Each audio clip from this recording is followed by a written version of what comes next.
ಸಮೃದ್ಧಿಯಾದ ಜೀವಿತವನ್ನ ನಿಮ್ಮ ಜೀವಿತದಲ್ಲಿ ಹೊಸ ಕಾರ್ಯವನ್ನು ಮಾಡಲಿಕ್ಕೆ ಆತನು ಉಂಟಾಗಿದ್ದಾನೆ. ಹಲ್ಲೆಲೂಯಾ. ಅಂತ ದೇವರಿಗೆ ನಾವು ಏನ್ ಹೇಳ್ಬೇಕು ಅಂತ ದೇವರಿಗಪ್ಪ ಯೇಸುವೇ ನೀವೇ ನಾ ತಂದೆ, ನೀವೇ ನಾ ತಂದೆ, ಆಮೇಲೆ ನೀವೇ ಎಲ್ಲವೂ, ಆತನ ಬಿಟ್ರೆ ನಮ್ಗೆ ಯಾರು ಹೌದೇ ಇಲ್ಲ, ಆತನ ಬಿಟ್ಟರೆ ನಾವಿಲ್ಲ. ಅದಕ್ಕೆ ತೆಲುಗಿನಲ್ಲಿ ಒಂದು ಹಾಡು ಹೇಳಿದ್ರು ಗೊತ್ತಾ, ಅಂದರು ನನ್ನು ವಿಡಿಚಿನ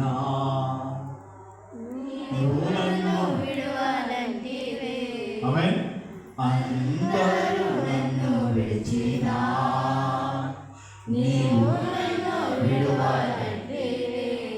ನಾ ತಲ್ಲಿಯೋ ನೀವೇ, ನಾ ತಂದೆಯೋ ನೀವೇ, ನಾ ತಲ್ಲಿ ನಾ ತಲ್ಲಿಯೋ ನೀವೇ, ನಾ ತಂದೆಯೋ ನೀವೇ, ನಾ ತಲ್ಲಿ ನೀವೇ. ನಾವು ಯೇಸುವನ್ನು ನೋಡ್ತಾ ಇದೀವ? ಇಲ್ಲ, ಅವ್ರು ನಮಗೆ ಕಾಣ್ತಾ ಇಲ್ಲ.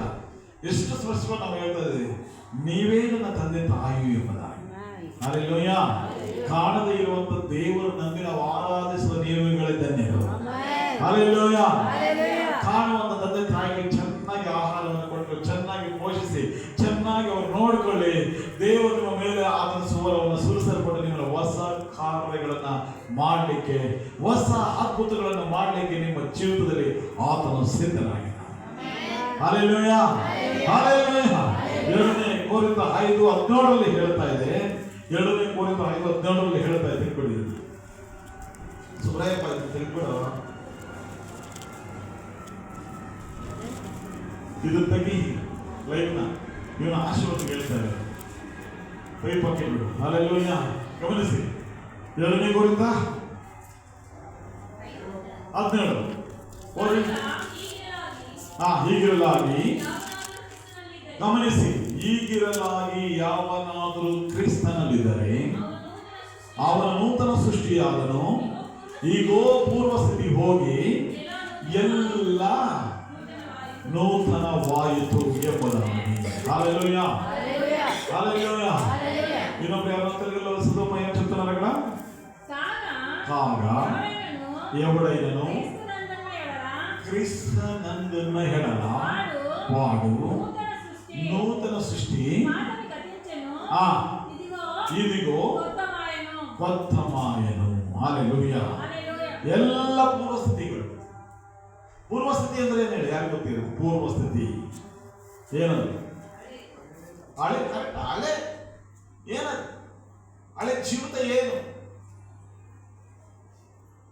ಆಮೇಲೆ ಜೋರಾಗಿದ್ದ ಬರಲ್ಲ. ಹಲ್ಲೆಲೂಯಾ ಹೇಳಿ. ಚಪ್ಪಳೆ ತಗೊಂಡು ನಮ್ಮದು. ಆಮೇಲೆ ಹೇಳಿ, ಪೂರ್ವಸ್ಥಿತಿ ಅಂದ್ರೆ ಏನು? ಪಾಪನು ಹೇಳಿ. ಯಾರಾದ್ರು ಏನೋ ಮಾಡಿದ್ರೆ ಮಧ್ಯಾಹ್ನ ಪ್ರಕಾಶನ ಯಾರಾದ್ರೂ ಒಬ್ರು ಹೇಳಿ, ನಮಗೊಂದು ಖುಷಿ ಆಗುತ್ತೆ. ನಾವು ಇಲ್ಲಿ ಸ್ವಲ್ಪ ನಿಂತ್ಕೊಳ್ಳೋ ಸರೋಗತೆ ಏನೋ ಸ್ವಲ್ಪ. ಪೂರ್ವ ನೂತನ ಜೀವಿತ ಏನು? ಹಳೆ ಜೀವಿತ ಕುಡಿಯೋದು, ಆಮೇಲೆ ಕೆಟ್ಟ ಕೆಲಸ ಮಾಡುವುದು, ಕೆಟ್ಟ ರೀತಿಯಲ್ಲಿ ನಡೆಯೋದು. ಕೆಟ್ಟ ಕೆಲಸ ಮಾಡುವುದು, ಕೆಟ್ಟ ರೀತಿಯಲ್ಲಿ. ಕೆಟ್ಟ ಕೆಲಸ ಅಂದ್ರೆ ಏನು? ಅದು ದೇವ್ರು ನಮ್ಗೆ ಮುಂಚೆ ಮಾತನಾಡುವುದು, ಅದೇ ಕೆಟ್ಟದ್ದು. ಹೇಳ್ರಮ್ಮ ಮಕ್ಕಳು. ಎಪಿ ಆಂಧ್ರಪ್ರದೇಶ ಹೇಳ್ರಿ. ಆಮೇಲೆ ಹೊಟ್ಟೆ ಕಿಚ್ಚಿಬಿಡ್ರಿ. ಚೆನ್ನಾಗಿ ಬಟ್ಟೆ ಹಾಕೊಂಡ್ರೆ ಹೊಟ್ಟೆ ಕಿಚ್ಚಿಬಿಟ್ಕೊಂಡ್ರೆ ಇನ್ನೇನಿದೆ. ಅದೇ ಈಗಲೂ ಹೊಟ್ಟೆ ಕಿಚ್ಚ. ಕುಡಿಯುವುದು, ಅದು ನೀರು ಕುಡಿಯೋದು, ವಾಟರ್ ಕುಡಿಯೋದು, ಸಾರಾಯಿ ಕುಡಿಯೋದು, ಮದ್ಯಪಾನ, ಆಮೇಲೆ ನಿರ್ಮಪಾನ, ಕುಡಿ, ಇನ್ನೇನು ಹೇಳ್ರಿ. ಹಳೆ ಜೀವಿತ ಎಲ್ಲರಿಗೆ ಗಟ್ಟಿ ಕುಡಿ, ವಾಂಗಿ ಮತ್ತು ಪುರೋಗ್ರಿ ಹೇಳ್ರಿ. ಇನ್ನೇನಿದೆ? ಅದೆಲ್ಲ ಬಿಡಿಸಿ ದೇವರು ಎಲ್ಲವನ್ನು ಹಳೆ ಸ್ವಭಾವವನ್ನು ಹೊಟ್ಟೆ ಕಿಚ್ಚಿಬಿಡುವುದು, ಗರ್ವಿಷ್ಣರು ಮತ್ತು ಸುಳ್ಳು ಹೇಳುವುದು, ಮೋಸ ಮಾಡುವುದು, ವಂಚನೆ ಮಾಡೋದು, ಕಳ್ತನೆ ಮಾಡೋದು, ಇನ್ನೊಬ್ಬರ ಮೇಲೆ ಆಸೆ ಪಡುವುದು, ಇದೆಲ್ಲ ಹಳೆ ಜೀವಿತ. ಹೌದಾ ಇಲ್ವಾ? ಇದನ್ನೆಲ್ಲ ಬಿಟ್ಟು ನಾವು ಬರಬೇಕು. ನಾವೆಲ್ಲ ಬಿಟ್ಟಿದ್ದೀವಿ ಇದನ್ನ. ಇದನ್ನೆಲ್ಲ ಬಿಟ್ಟು ನಾವು ಏನು ಸಂಬಳ ಬಂದಿದ್ದೀವಿ ಅಂತ. ಆಮೇಲೆ ಹೋಗ್ರು ಮಾತ್ರ, 2 ಮಾತ್ರ, 3 ಮಾತ್ರ, 4 ಮಾತ್ರ, 5 6 ಹೌದು. ಒಂದು 6 ದಿನ ಅಷ್ಟೇ, ನಿಮ್ಮ ಒಂದು 6 ದಿನ ಆರೈಕೆ ಇರೋದು. ಹಂಗಾದ್ರೆ ಎಲ್ಲ ನಿಮ್ಮ ಹತ್ರ ಹೊಟ್ಟೆ ಕಿಚ್ಚು ಆಗೇ ಇದೆ ಅಂತ, ದುರಾತ್ಮ ಸೇನೆಗಳು ಹಂಗೆ ಇದೆ ಅಂತ, ಹಳೆಯ ಸಮಯ ಇಟ್ಕೊಂಡಿದ್ದೀರಂತ. ಹಲೋ, ಯೇಸು ಸಮಯ ಬರೋರು ಹಳೆಯ ಜೀವಿತವನ್ನು ಬಿಡಬೇಕು. ಹೌದಾ ಇಲ್ವ? ಯಾವನಾದ್ರೂ ಕ್ರಿಸ್ತನ ನೂತನ ಸೃಷ್ಟಿಯಾದ ಈಗ ಪೂರ್ವಸ್ಥಿತಿಯಾಗ ಎಲ್ಲ ನೂತನವಾಯಿತು. ಸಂಪೂರ್ಣವಾಗಿ ನೀವು ಕರ್ತನ ಮುಂದೆ ನಿಂತ್ಕೊಳ್ಬೇಕು. ಆಮೆನ್. ಎಲ್ಲ ನೀವೇ ದೇವರೇ, ಎಲ್ಲವೂ ನೀವೇ.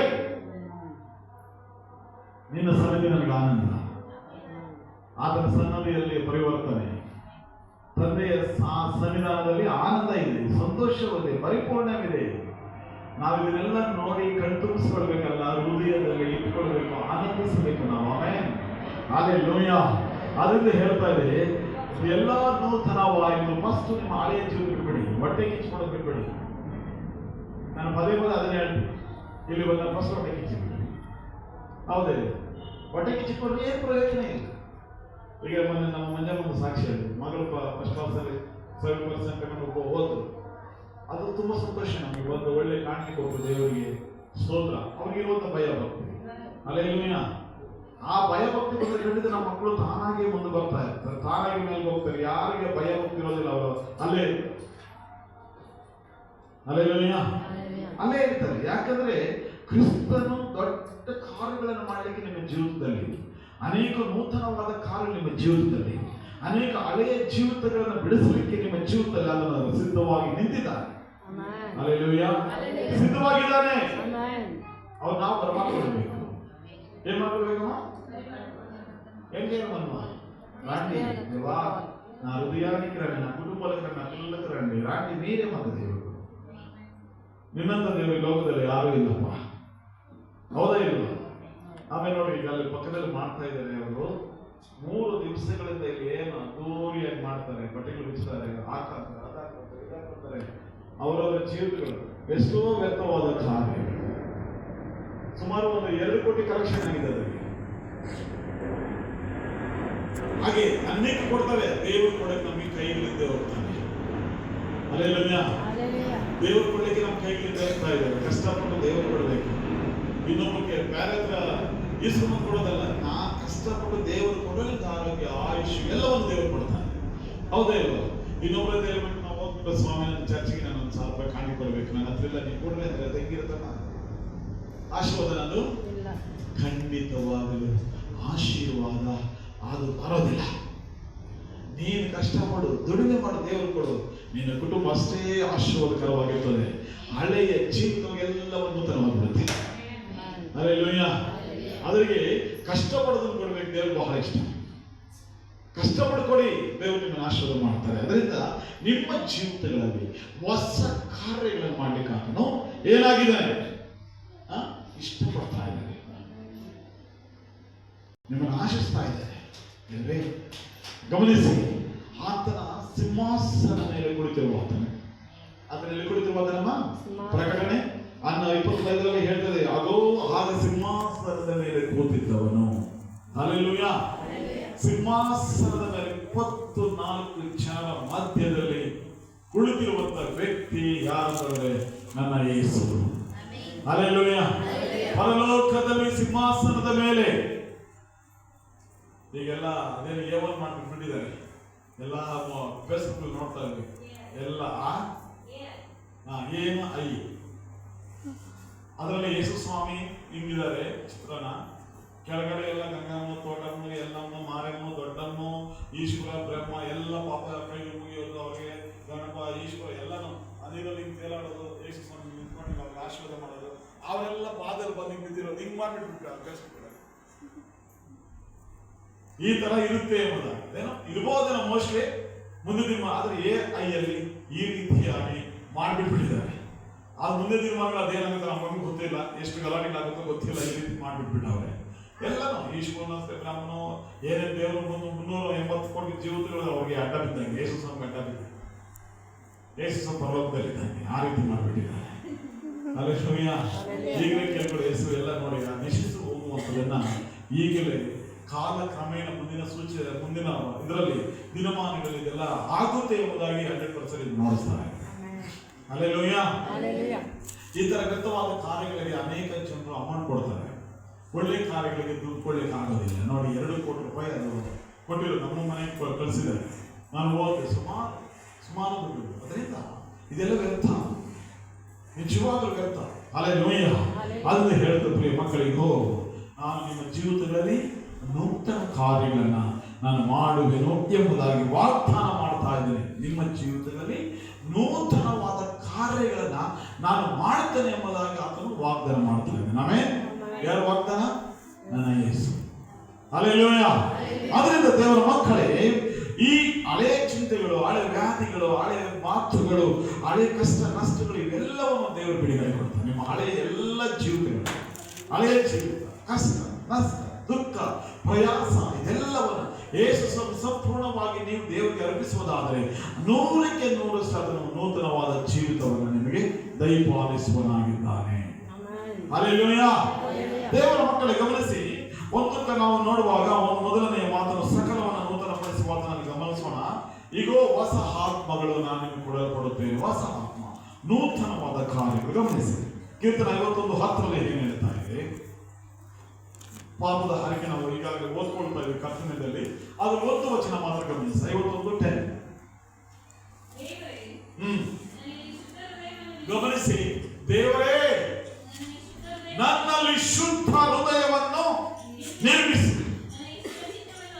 ನನಗೆ ಸ್ಥಿರ ಚಿತ್ತವನ್ನು ಅನುಗ್ರಹಿಸು, ನನ್ನನ್ನು ನೂತನ ಪಡಿಸು ಎಂಬುದಾಗಿ ಪಡೆದ. ಇಲ್ಲಿ ಗಮನಿಸಿ ದೇವರ ಮಕ್ಕಳೇ, ದೇವರೇ, ದಾವೀದನು ಸ್ಪಷ್ಟವಾಗಿ ಹೇಳ್ತಾ ಇದ್ದಾರೆ. ಏನ್ ಹೇಳ್ತಾ ಇದ್ದಾನೆ? ಏನ್ ಹೇಳ್ತಿದ್ರೆ ನಮ್ಮ ದಾವೀದನು? ದೇವರೇ ಯಾರಿಗೆ? ಅದು ವಾಕ್ಯ ಗಮನಿಸಿ. ನನ್ನಲ್ಲಿ ಶುದ್ಧ ಹೃದಯವನ್ನ ನಿರ್ಮಿಸು, ನನಗೆ ಸ್ಥಿರ ಚಿತ್ತವನ್ನ ಅನುಗ್ರಹಿಸು, ನನ್ನನ್ನು ಕೇಳ್ತಾ ಇದ್ದಾರೆ.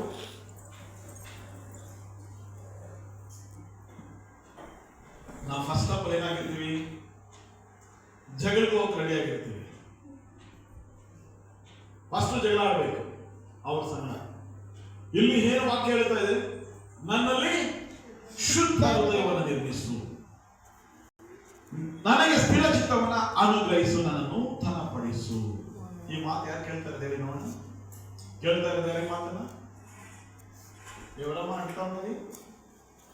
ಗೊತ್ತು, ವಾಕ್ಯ ಮಾತ್ರ ಓದ್ಬೋದು.